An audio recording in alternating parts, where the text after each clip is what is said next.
হাই আজি গৰম বৰ গতিকে গৰমত ঠাণ্ডা ঠাণ্ডা পাচলি এবিধ বনালোঁ। এয়া হ'ল পানীলাওৰ কোপ্তা তৰকাৰী। এনেকৈ বনাই খাবচোন, আপুনি ভাতৰ লগতো খাব পাৰে আৰু ৰুটিৰ লগতো খাব পাৰিব। খুব ধুনীয়া লাগে খাবলৈ, হেল্ডিও হয়। গতিকে মই বনালোঁ আৰু ভাবিলোঁ আপোনালোকৰ লগতো শ্বেয়াৰ কৰি দিওঁ। আপোনালোকে এনেকৈ বনাই খাবচোন। পানীলাও কোপ্তা খুবেই ভাল হয়, ভাজিনো কিমান খাব আৰু এনেকৈ এদিন বনাম। এয়া আমি বনাম কোপ্তা। ইয়াতে দি দিম অকণমানি বেচন। মোৰ কাম চলি আছে, গতিকে মেচিনৰ ৰেণ্ডাৰ মৰা শব্দ এটা আহি আছে। আৰু এতিয়া বেচনৰ পাছত দি দিম হালধি গুড়ি অকণ, জিৰা গুড়ি অকণ, লগতে দিম জলকীয়া গুড়ি অকণ, কাশ্মীৰী লাল পাউডাৰ অকণ দি দিম ৰঙৰ বাবে দেই। এইখিনি মোক গোটেই খাই গ'লগৈ ঘৰতে। তেনেকৈ সৰু সৰুকৈ ভাজি ল'ম।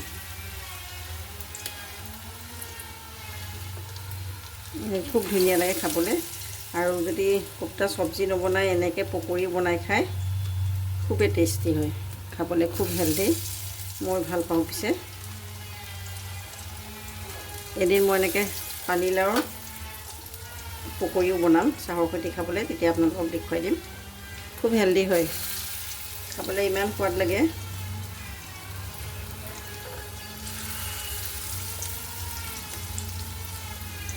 এইকেইটা দি দিলোঁ। এতিয়া এটা চাইডে অকণমান ভাজি ল'ম, তাৰপিছত লুটিয়াই দিম।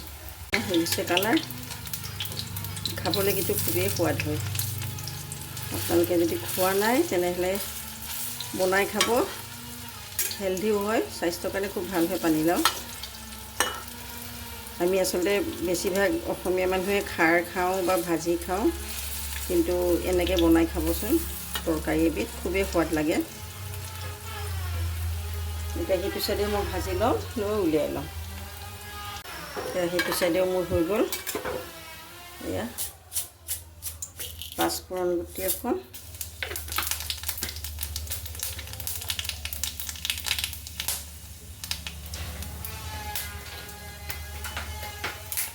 লগতে দি দিছোঁ তেজপাত এখিলা আৰু কেঁচা জলকীয়া, পিঁয়াজ অকণ ভাজি লওঁ।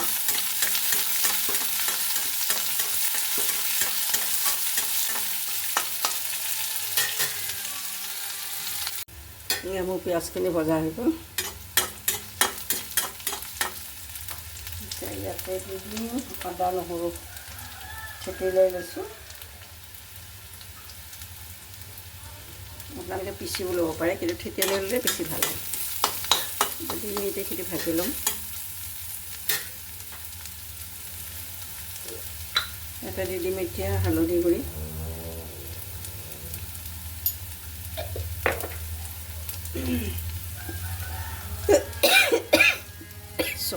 অকণমান দি দিম জিৰা গুড়ি, জলকীয়াকেইটা বৰ দৰকাৰ।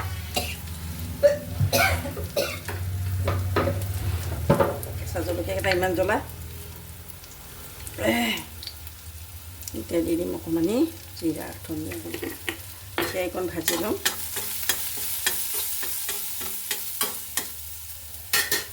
এইফালে লৈ লৈছোঁ বিলাহী দুটা, আৰু বিলাহীখিনি দিয়াৰ লগে লগে মই দি দিম নিমখ, সোৱাদ অনুযায়ী নিমখ দি দিম। মই একেবাৰতে নিমখ দি দিম ভাজোঁতে দুবাৰমান। এতিয়া এই আলু দুটা কুটি লৈছোঁ দীঘলতে, এই দুটা দি দিম। এই দুটাও ভাজি ল'ম।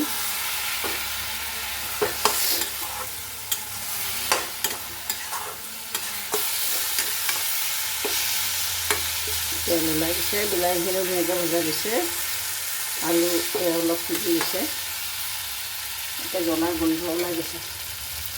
এতিয়া আমি ইয়াতে দিম এবাটিমান গৰম পানী। আপোনালোকে নিজৰ আন্দাজতে দিব। মই অকণমান বেছি দিছোঁ, কাৰণ এইখিনি আলুখিনি আৰু অকণ সিজাই ল'ম। এতিয়া এই ভাজি লোৱা পানীলাওৰ পকৰিকেইটা ইয়াতে দি দিম। এইখনৰে মই অকণ লৰাই দিম। খুব ধুনীয়া টেষ্টি হয় এনেকৈ পানীলাওৰ পকৰি বনাই দিলে এইখন হৈ গ'ল আমাৰ কোপ্তাৰ তৰকাৰী ৰেডি।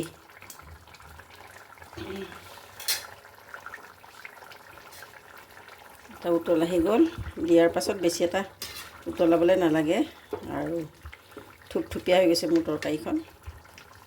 এতিয়া 5 মিনিট উতলাই ল'লোঁ, দিয়াৰ পাছত এতিয়া আমাৰ তৰকাৰীখন ৰেডি হৈ গ'ল। গেছটো অফ কৰি দিম আৰু গৰম গৰম ভাতৰ সৈতে খাম। আপুনি ৰুটিৰ লগতো খাব পাৰিব। এতিয়া আমি গেছটো অফ কৰি দিওঁ দেই। এয়া আমাৰ পানীলাওৰ কোপ্তা তৰকাৰীখন ৰেডি হৈ গ'ল। মই বনালোঁ দুপৰীয়া সাজত খাম বুলি আৰু আপোনালোকৰ লগতো শ্বেয়াৰ কৰিলোঁ। আপোনালোকে এনেকৈ বনাই খাব। মোৰ ভিডিঅ'বোৰ সম্পূৰ্ণকৈ চাব, চাই লাইক কৰিব, শ্বেয়াৰ কৰিব, ছাবস্ক্ৰাইব কৰিবলৈ কিন্তু নাপাহৰিব দেই। আকৌ এটা ভিডিঅ' লৈ আপোনালোকৰ ওচৰত হাজিৰ হ'ম। তেতিয়ালৈকে বাই।